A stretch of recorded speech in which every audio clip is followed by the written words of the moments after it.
Gauntlet. Punching their tickets to the Global Gauntlet Finals. Qualified for the Global Gauntlet. They are to the finals. Global Gauntlet.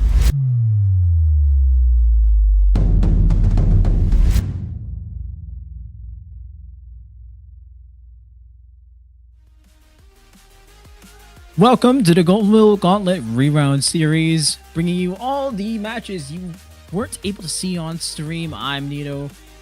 Joining me is going to be my partner in crime, Keon. And for you, we have this matchup going to be No Mercy versus ISM Rhythm. Yeah, No Mercy of a very strong group of players coming up here, as we do have Snipes, Coolies, Ori, and Ant, and this is a very talented group as well. We have a lot of very experienced players that we are seeing across the board. Of course, all eyes definitely on Coolies, of course, Ori with their Slosher, their Blaster, and of course their S+91. So I want to see what No Mercy can deal against the team known as ISM Rhythm on the other side, Nito. And ISM Rhythm bringing it together, bringing along a grand roster of their own. Kind of a pun because we have Grand Roll on the other side, as well as Livia, Oyama, and Yachanika. So lots of power on their side, and that's not even counting the X power that I was going to bring up soon enough. 4836 going to be the maximum, which to me looks like a pretty high number. Yeah, and I want to see what Grand Roll does. Again, we have there has been a lot of stellar Slosher play across the board that I feel like Grand Roll is going to be the player that could potentially make the most impact coming into this respective set against No Mercy here. So I think, Nito, this is going to be a fun matchup, and will be one that will definitely challenge No Mercy. Oh, absolutely. I mean, that is going to be one heck of a matchup we've got in front of us as we head towards the banning stage of the stages, as No Mercy and ISM Rhythm both get two opportunities to X out some of the stages that we have offered in front of us. No Mercy going to go for Crab Leg Capital first and Bluefin Depot last, and ISM Rhythm now on charge of banning some of their own. Yeah, ISM Rhythm now having two stages that they can get put in the ban list, and the big intrigue there is that with their compositions, how they're gonna take advantage of some of those bans off the board. And Urgent Underpass and Marlin Airport is gone. First stage going to be selected here is Humpback Pump Track in a random stage here, and I've also very condensed map here, Nito. So this could be a very chaotic map for either squad. So this is gonna be one where I feel like if you're gonna be playing with that Slosher, it will deliver a lot of power to your team. So I think that's what we're gonna have our eyes on coming into this match between both teams, Nito. I'm gonna have my eyes on Grand Roll on the side of ISM Rhythm, just because they might be bringing in the Dread Ringer here, and for any Dread Ringer, even with the nerfs that have come across, trying to nerf its power in Splat zones, it's still very dangerous to have on your side. So I want to see how this plays out going into game one. Yeah, game one now loading up here. I think the first thing that strikes out to me is dueling custom blasters here from Yochan and Coolies here, as we're about to go right in, and Coolies is already trying to move in from that left-hand side of the map, just trying to see if they can poke for some ground here, but it looks like they will be gone, and that's actually going to be the immediate wipeout here, Nito. So this will give a chance for ISM Rhythm to move forward here and just provide a lot of pressure against No Mercy, especially with the stellar start that they got. And they look cool, calm, and composed within this first setup. I mean, they've got their positions, they've got their pair up there, and Grand and Livia on the side, already tearing through opposing territory. They've gone past 50 remaining. Things cannot be looking any better for ISM Rhythm. Yeah, and ISM Rhythm being able to move forward there. They only just have the reflex that they can use if they want to get an immediate retake. If No Mercy is able to pressure them forward there, and with No Mercy still stuck very much in their own base, it's up to Ori and Ant to see if they can find an opening they can work with, especially with the chumps that are being dished in. The trip strikes will at least force penalty points on the board, Nito. So that they did what they needed to do. They needed to find the opening into that zone that they can take advantage of, and they were able to do successfully that. So it gives a chance for No Mercy to be able to push forward and see if they can do the same damage against ISM Rhythm, but dropping 3 means that it will be ISM Rhythm's zone to take back. That short period between taking back the zone and moving yourselves up, getting those picks, is something that No Mercy had to capitalize on. Unfortunately, they weren't able to do just that. They see themselves going 3 players down. That's the cool thing about ISM Rhythm, is that they're able to continue, especially with some flashy plays like that. ISM Rhythm, once again, in a great spot. Yeah, ISM Rhythm in a stellar spot right now, especially with Grand Roll being able to dish out a lot of pain, trying to see just putting all eyes from No Mercy onto Grand Roll, and now you get to see this Reef Slide be used. Ooh. And it is escaped here. Kuei's able to jump out, but that's pretty much a lost pressure, and the delayed 3 respawns aren't going to favor them. But this is gonna give ISM Rhythm the first game of this set, and we kind of saw Nito the way that that matchup progressed here between both No Mercy and ISM Rhythm. ISM Rhythm, that stellar start with the wipeout, pretty much just set the tone for the rest of the game, and they found the openings that they needed. No kidding. And to be honest, the way they played kind of just made it seem like they knew they were in the driver's seat the whole game. Even when they lost the zone to No Mercy, it just seemed like ISM Rhythm was able to come back in, cruise right through the zone, and then followed it up with a few more stellar picks from Boyan with the E-leaders. So that's some incredible stuff that we're seeing from that side.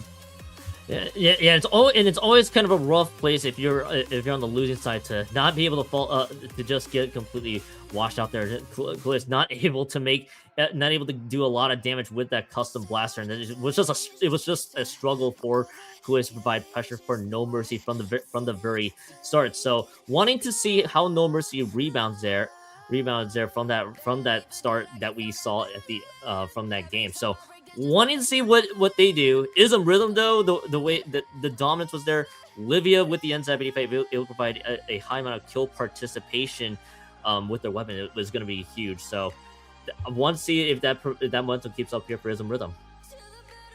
And with that, we get to see more banning of the stages go on. ISM Rhythm wins game 1. Now they're given the opportunity to ban 2 stages, giving what we've seen from Urgent Underpass. I can imagine that they're going to be looking for zone or places similar to that, where they can also take advantage of easy flank routes, easy side routes, so they can get themselves in opposing territory, because they're so, for them, taking those controlling spots is so easy for them. Yeah, and now we get to see the counter pick here from No Mercy being Flounder Heights. So how do you weaponize that particular weapon with the comp that ISM Rhythm was going to have? What were the key factors going to be the big question here? They're going to run back pretty much very similar weapons across the board. Will get to except Kuei's going to be going on with their signature blaster pick there, the Luna Blaster Neo. So you expect flying Ultra Stamps here to help provide a lot of pressure for No Mercy to make it count. Both teams, of course, getting one zone each the rest of the way, and Nito, both teams still trying to look for that opening.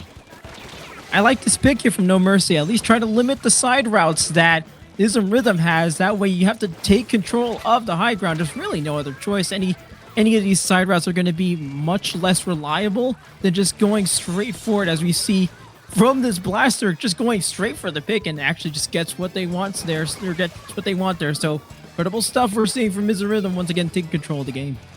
It feels like the early game for ISM Rhythm has been stellar, especially with that condensed map from game 1. They've been playing Flounder Heights up very well across board. If you're able to win out some of the individual 1v1s, you can open up this map here, the 2-zone map, where the elevation is going to be much higher. It's gonna give ISM Rhythm a lot of ground to work with, especially with the triple splashdown, the coolers, and the trip strikes that they could use to their advantage.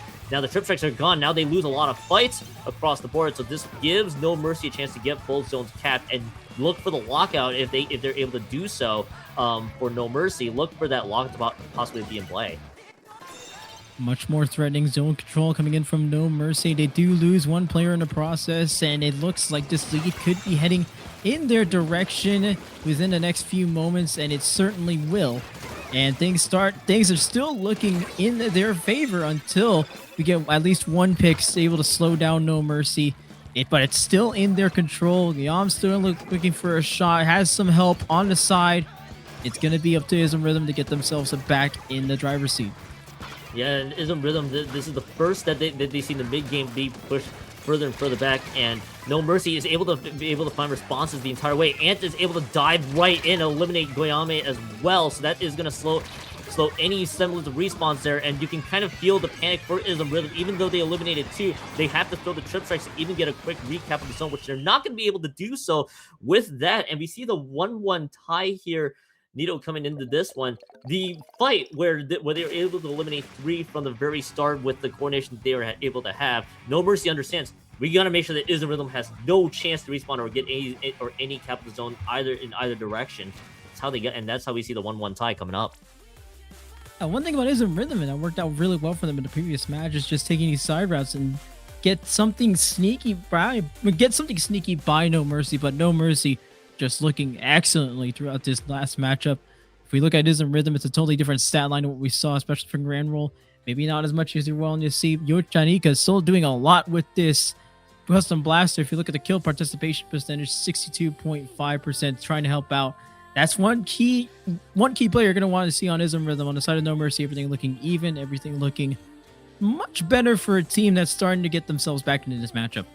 And the rhythm for No Mercy with the kill participation and almost slightly equal paint there. Of course, Kool-Aid's on that Luna Blaster Neo, pretty much trying to provide a lot of the pressure for them. It's a lot more almost effectively a little bit more balance, which is a great sign. Every player is contributing for No Mercy, so that's kind of so that's a great thing to see if you are No Mercy and you're hoping to build that momentum coming into game 3 and 4. Mincemeat Metalworks and Brine Water Springs off the board there for their selected stages. So it's up to ISM Rhythm's pick to see how they can rebound.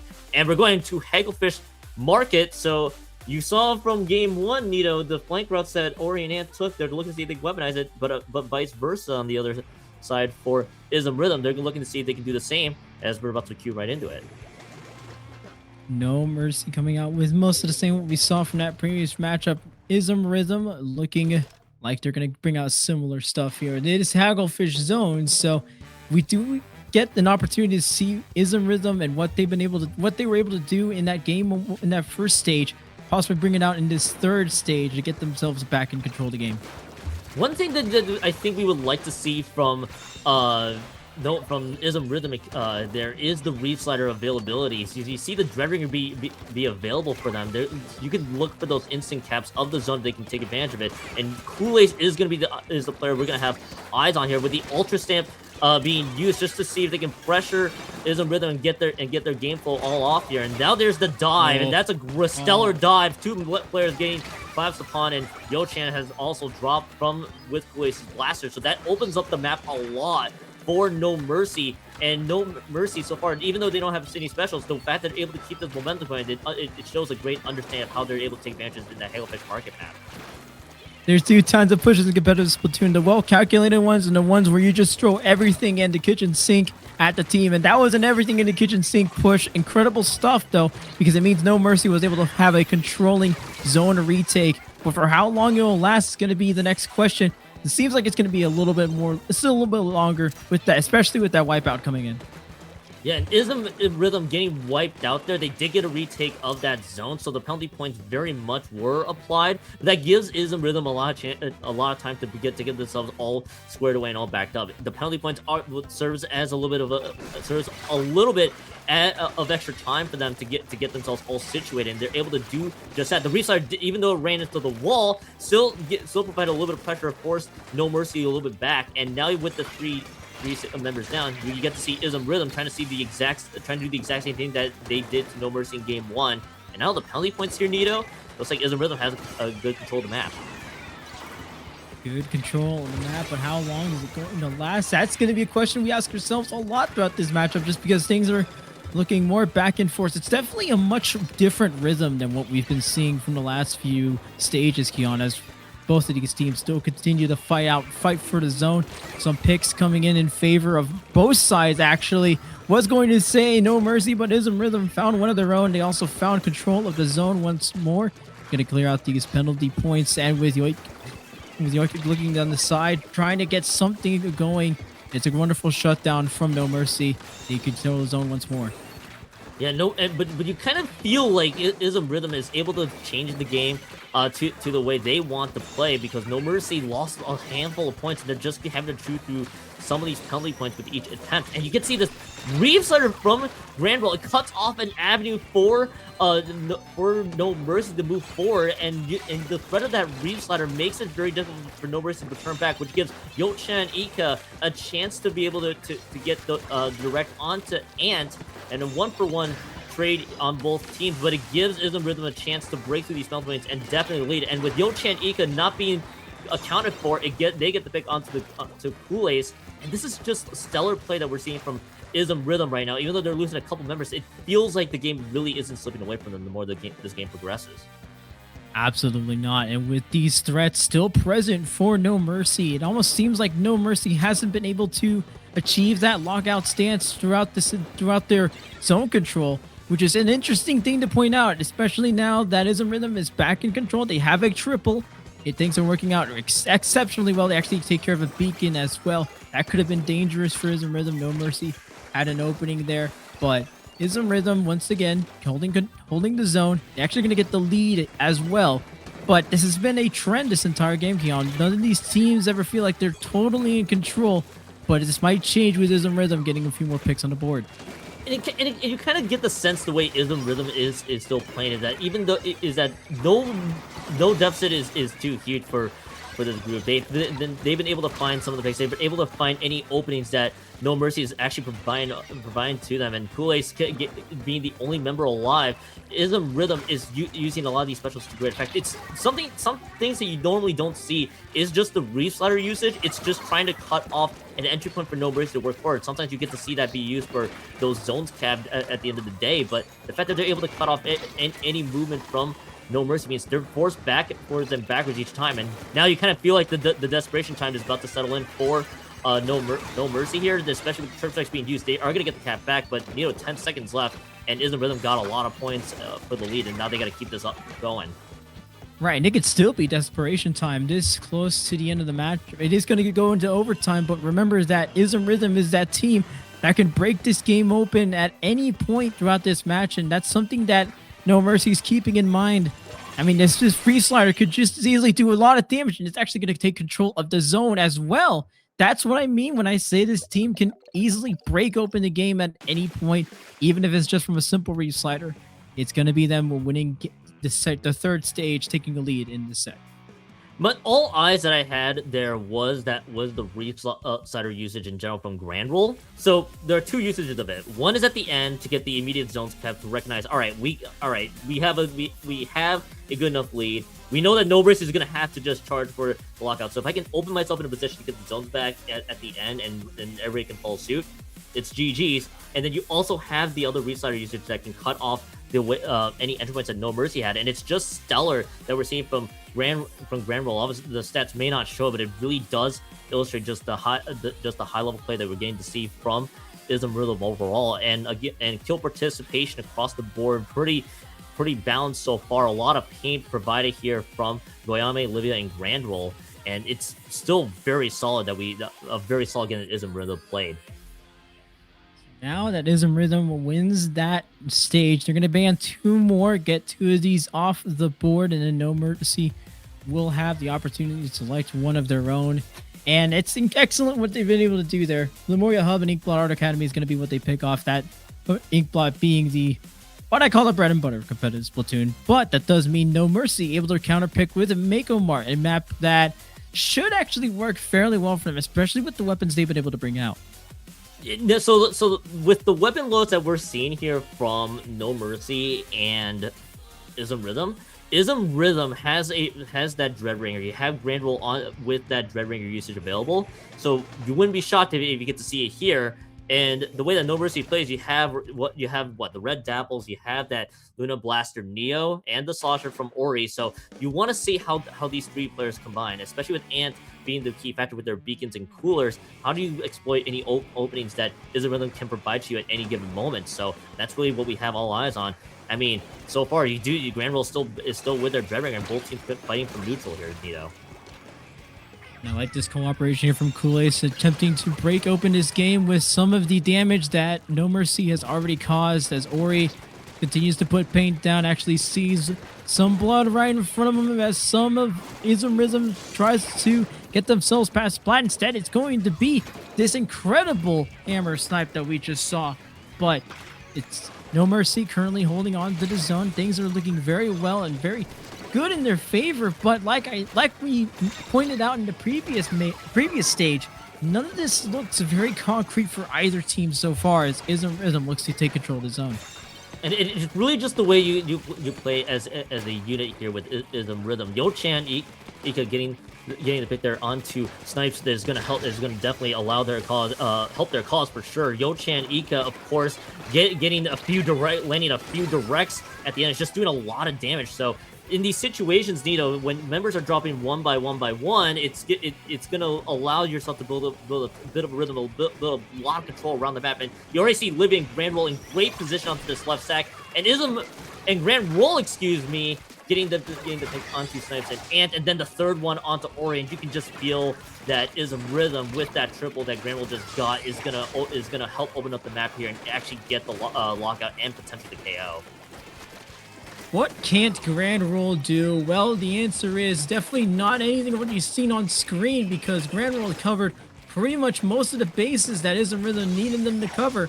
As we head closer and closer to ISM Rhythm closing out this set in what has been a dominant stage 4, Mako Mart going well in the favor of the Eastern team. And for ISM Rhythm, you can feel like even though you give up the early game, it's just how do you think together as a group? How do we eliminate some of the members off of No Mercy into our favor? And I feel like Grand Roll, not only the most amount of paint there, able to do a lot of damage in the final parts of that game, but it's not just Grand Roll that also set up at the end. It's also the rest of the team. Goyame, Livia, and Yo-Chan Ika was able to do their part. To be able to do their part. So wanted to see how that all plays for them. And I mean, No Mercy definitely played a valiant effort there, especially with the game 2 win. So at the end, there we go. There we go. The stats being thrown into this matchup, and I feel like the story is still the same, Nito. Either way, yeah. Goyame and Yo-Chan Ika, the ones that provide a lot of splats or a lot of kills, but Grand Roll with a lot of paint, able to dish a lot of restarts at the end.